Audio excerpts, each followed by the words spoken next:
Assalamualaikum warahmatullahi wabarakatuh. Perkenalkan, nama saya Nursya Fitri dari kelas M252. Di sini saya akan merangkum materi dan memaparkan dari materi pertama hingga materi yang terakhir. Pertama, kita akan membahas tentang tataran fonologi. Fonologi merupakan cabang ilmu linguistik yang mempelajari bunyi-bunyi bahasa serta bagaimana bunyi tersebut berfungsi dalam suatu bahasa. Dalam bahasa, bunyi tidak hanya dipandang sebagai suara yang dihasilkan oleh alat ucap manusia, tetapi juga sebagai unsur yang dapat membedakan makna. Fonologi memiliki dua bidang kajian utama, yaitu fonetik dan fonemik.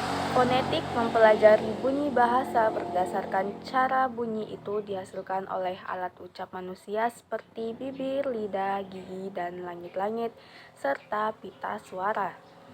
Fonetik juga memperhatikan bagaimana udara keluar dari paru-paru dan kemudian menghasilkan bunyi ketika melewati alat ucap tersebut.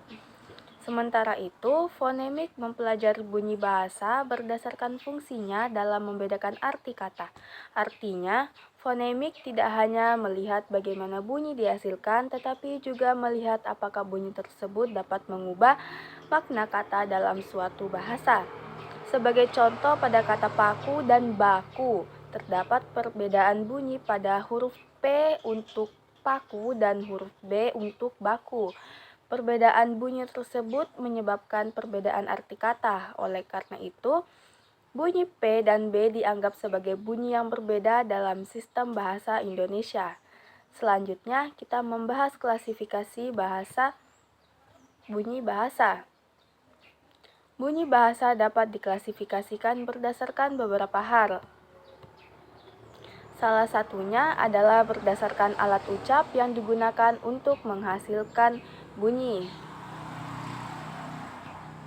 Alat ucap manusia meliputi bibir, lidah, dan gigi, serta langit-langit keras, langit-langit lunak, dan pita suara. Setiap bunyi bahasa dihasilkan melalui kerjasama dari alat ucap tersebut. Selain itu, bunyi juga dapat diklasifikasikan berdasarkan hambatan udara yang terjadi saat bunyi dihasilkan. Berdasarkan hal ini, bunyi bahasa dibagi menjadi dua jenis utama, yaitu vokal dan konsonan.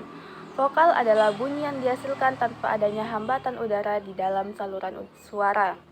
Udara yang keluar dari paru-paru mengalir dengan bebas sehingga menghasilkan bunyi vokal seperti A, I, U, E, dan O. Sedangkan konsonan adalah bunyi yang dihasilkan dengan adanya hambatan udara pada ucapan tertentu. Hambatan ini dapat terjadi pada bibir, lidah, atau bagian lain dari alat ucap. Contoh adalah bunyi huruf B, C, D, G, K, M, N, dan sebagainya. Bunyi bahasa juga dapat diklasifikasikan berdasarkan getaran pita suara. Berdasarkan hal ini, bunyi bahasa dibagi menjadi bunyi bersuara dan bunyi tidak bersuara. Bunyi bersuara terjadi ketika pita suara bergetar saat bunyi dihasilkan, seperti bunyi B, D, G, dan J. Sedangkan bunyi tidak bersuara terjadi ketika pita suara tidak bergetar, seperti bunyi pada huruf P, T, K, dan S. Selanjutnya, kita akan membahas unsur suprasegmental. Suprasegmental merupakan unsur bahasa yang menyertai bunyi bahasa atau fonem dalam suatu ujaran. Unsur ini tidak berdiri sendiri sebagai bunyi, tetapi memengaruhi cara bunyi tersebut diucapkan. Unsur suprasegmental meliputi tekanan, intonasi atau nada jelas, serta panjang pendeknya bunyi. Tekanan atau stres adalah penekanan pada suku kata tertentu dalam suatu kata. Intonasi atau nada berkaitan dengan naik turunnya suara ketika